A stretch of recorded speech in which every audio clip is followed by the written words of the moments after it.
We're talking about a four-letter word that starts with the letter S. Take it easy, the word is snow. Now that we've experienced the first round of winter weather, a couple of guys from the Department of Public Works are sharing a new online tool to help track the city's plow trucks. Jason Lawson and Dave Newell stopped by to share how it all works and how this new partnership will help residents citywide. Episode 192 of the Lovin' Lebanon podcast starts now. Welcome to the Lovin' Lebanon podcast, highlighting all the great things happening in Lebanon, Indiana. Have an idea for an episode? Send an email to lovinlebanon@lebanon.in.gov. You know, I wanted to start the podcast, but I'm on this Fleet Pads thing, tracking all these snowplow trucks we have. Hey, everybody, and welcome to this episode of the Lovin' Lebanon podcast. I'm Joe LePage.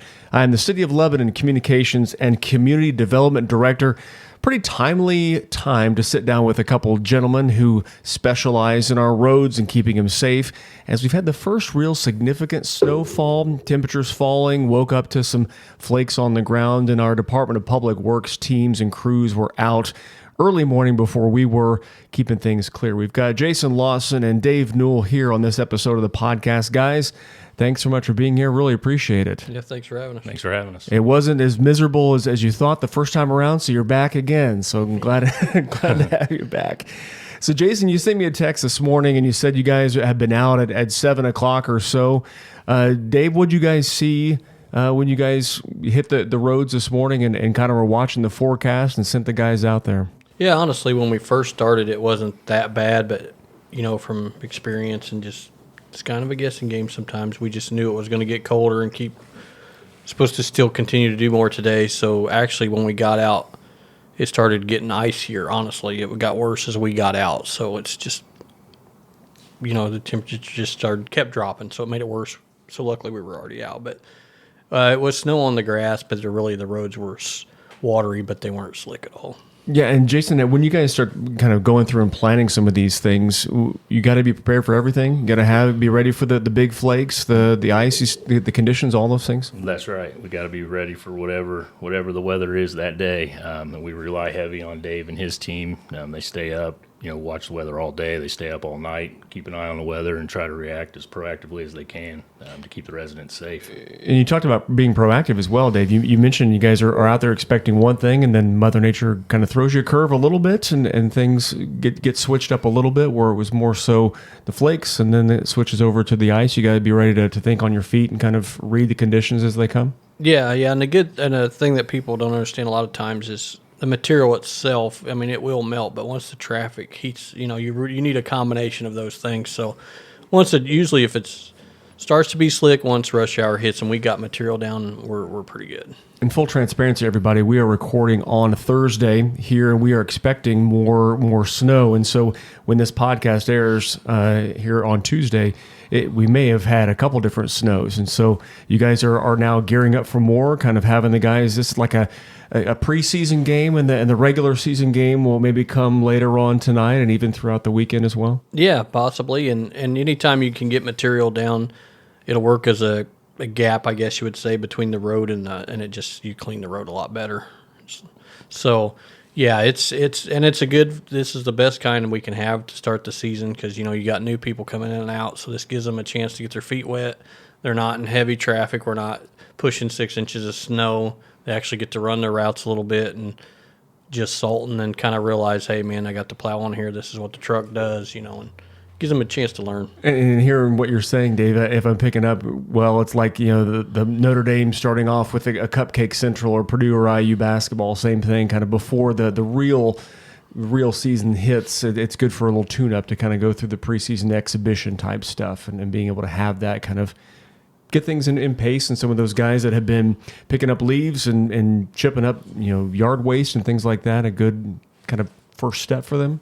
Exactly, and it also is good for us because, like when you mentioned picking up leaves, 4 of our snowplow trucks are still hooked up to leaf machines. So, our fleet's down a little bit, but nothing we can't manage. It just, when it's this time of year, it takes a little bit longer. Because it is Indiana. I mean, it could be 70 in 5 to 10 days. And so you talked about a couple of the trucks still having different apparatus on them. Jason, how do you lay things out? Dave mentioned kind of the crews going out and being able to kind of hit different parts of our community. Just for someone that doesn't, do this every day, how do the routes and the areas and all that stuff, how do they get laid out, and how do the guys get dispersed throughout our community? So we lay the city out into zones or plow routes, if you will, and we start out by identifying what our primary streets are, and we make sure we plow and salt those first and get around the schools, and then we'll hit our secondary streets and the neighborhoods at the same time. They're not any less important. Just got to get those primaries open for rush hour. And dumb question, primaries are your main traffic generators, your most busy streets throughout our community? That's correct. Right on. That's correct. And so how do you guys kind of lay those out when you have guys working together? Are they working close to home, that type of thing? The guys that they kind of live within our community, do they team up, like working with someone they work well with, or a friend, that type of thing? How does that all work? You draw straws, you have a game of tic-tac-toe to get this thing going? Just random? Usually we experience. Like if you Right. got a guy like Craig Hirsch, for instance, I'll use him. He'd kill me. 30-something years, Yeah, right? 35 years. If you got a guy we just hired, you're obviously going to put him with Craig. I don't want 2 veterans riding around and 2 rookies riding around. We try to not intimidate our guys, and give them a chance to. They might. If there's a chance, they could ride a whole season, and not technically. They'll get to where they use the truck, but you're not under the pressure of, hey, we got a big snow coming. Here you go. Good luck. So we try to team them up as veterans and younger guys. And So it's kind of like a mentorship type thing, kind of that Exactly. process. Okay, yeah, because you have some guys there, and Craig and Lonnie come to mind, and others that we've passed along, and DPW has introduced to the public. Some guys that have put some serious years behind them with the department. And that's, you can't buy that, that value or whatever. It's just there. Yeah. That's right. And as the city grows, Dave and his team and, myself, we're always sitting down and going through these maps and finding out what's the most efficient way that we can plow and salt and get in and out as quick as possible. Absolutely. Everybody, we're talking with Jason Lawson and Dave Newell here, part of our Department of Public Works team here on episode 192 of our Love and Lebanon podcast, the first real significant snow with we expect more on the way. And you guys have seen this firsthand, and certainly more than me. It's kind of, this is a way of thinking that the mayor has put forth in recent years, and this is kind of the transparency data portion of the podcast here. When you come to code enforcement, that's done differently now, so it's trackable. You can see how long it takes for a call when it comes in to actually have it be seen and served and have it come to fruition. Other text alerts, this podcast that you're listening to, everybody, and also vehicle information. Jason, can you kind of talk about the new tool, the new toy that the DPW is employing? You guys have partnered with Fleet Paths. How did that whole thing come about? Sure, that's correct. So we have partnered with Fleet Pass. The mayor, when I started here last October, he really pushes transparency for the residents and making things as readily available to them as possible. So we got onto this snowplow tracker that runs on GPS off of our plow trucks and salt trucks. And what this does is it not only allows us to see, where the drivers are and what roads have been done, but it allows our great PR department to post these wonderful links on our website for the residents, and they can also hover over these or click on their street and see when the street was last serviced, and then things like that. So it allows everybody to interact with the map and find out where we are in the process of clearing that snowfall. And how'd you feel about the mayor bringing this to you as something that wanted to have happen and be out there? Yeah, I thought it was great, and everybody in the department. It was well received. I think this is just we appreciate the new piece of technology that we're able to use, and hopefully our residents get the benefit from it as well. And Dave, you having a few more years in the Department of Public Works, how often, I know here in the mayor's office and being in proximity to the call center, when it does snow, people calling in and saying, hey, you guys haven't hit my neighborhood, or when you going to hit my neighborhood, and things like that. You guys get those calls as well every season, Lana, coming in that? Yeah, we still get calls.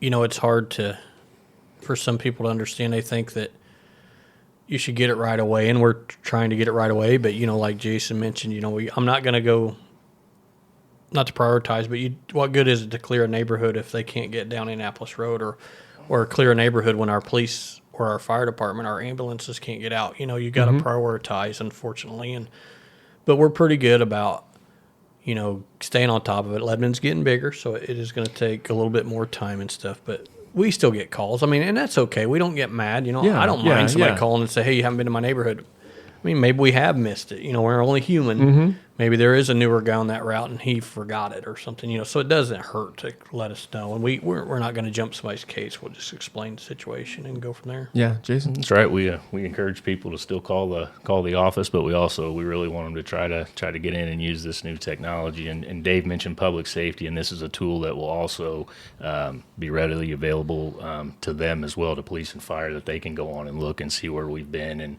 and things of that nature as well. And how important is that to be able to see? Because you can look real time. I was joking to start the podcast. I obviously wasn't looking at the website. I was looking at you guys. But being able to see where a truck has been and see the route that they've been on and have that happen. I think it's very important. I think another thing that this plow tracker adds to us is that as supervisors, we can monitor this stuff from home or in our offices. We don't have to get on the two-way radio anymore and bother and disturb the actual plow driver, or worry about calling them on the phone. We can get on this app and monitor these things, and we can make adjustments mid snow event if we need to. So it allows us to do so much more in real time, and I think this is amazing. So it's not the, hey, where you at, Craig? Where you at? You can see where Craig is. Sure, and it allows them to stay on the road, and then we can send info out to them that way as well to make changes. And what about the site you guys find user friendly? Being able to see kind of the routes of where the guys go, and being able to be able to help troubleshoot like you talked about? Yeah, we also can track how quick they can get out to some of the areas, and it helps us rearrange the sequence in which that and what equipment we send out to those areas. So it's just multiple things that we can pull from this, and data and information that is only going to make us more efficient and make this a better tool for the residents. And while we're being fully transparent, I want to share with everybody out there that this is not a real-time tracker. We want to protect the safety of the plow drivers as well. And so if you say, I'm standing out here in the middle of Main Street, and I don't see a truck, but on the website it says that it's a 5-minute delay or so, just so everyone is safe along the way, that the guys can actually get some work done without having any other impediment taking place throughout that journey. Is that right? That's correct, Joe. Okay. How do you see the service growing as we're set to get potentially even more snow, and then obviously as the season, we're just starting here with that S word, the snow word, and that snow season? Well, I think the plow tracker, we can look at using it, it's working successful in the winter. We can look to, taking it into lemon brush season, using it that way, be effective there as well, and then taking it into leaf season and so on and so forth. So again, I think there's just multiple uses for this and different levels of transparency that the city's never had before. Mm-hmm. So we're giving you, everybody, this tool to be able to go online and see and just maybe stalk a bit. But Dave, as the guys are out and about, the same rules apply as giving the guys plenty of space, knowing that as they're going forward, chances are they're going to go backward at some point in time.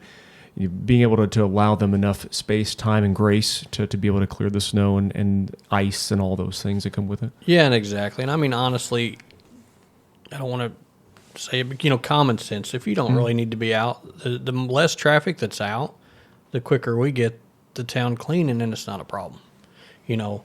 If you need to be out, hey, you need to be out. I mean, we've had instances in years where we've had to plow fire trucks or snow trucks to get to somebody that, sometimes it's not right in the city. We team up with the county or the state, but, so there is instances that we've had to do emergency stuff. But, if it's no emergency, you don't really necessarily have to go get a gallon of milk. You can hold off a minute.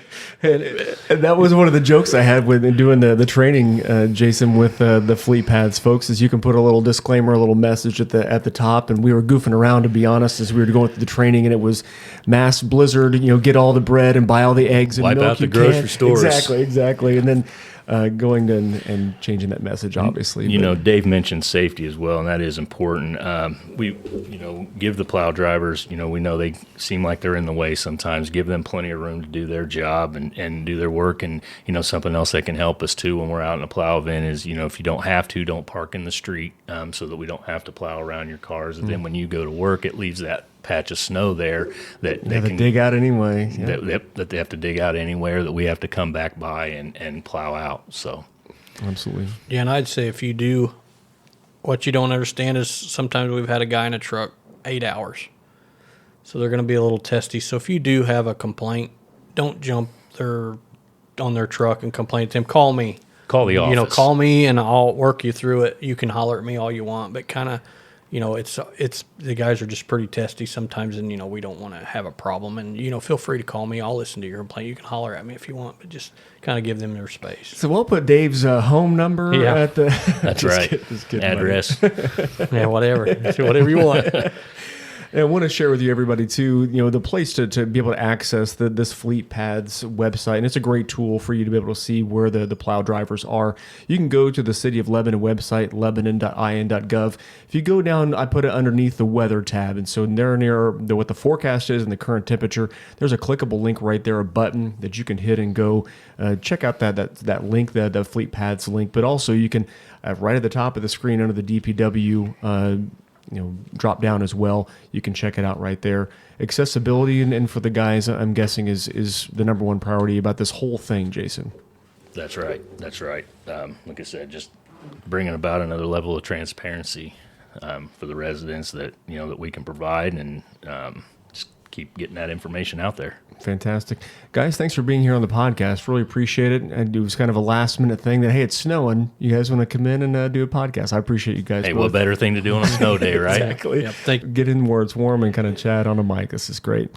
Thanks, everybody. And please check out that website. Please go check it out for yourself. We'd love to hear your thoughts. You can send me an email at lovinlebanon@lebanon.in.gov. More episodes coming your way soon. Take care.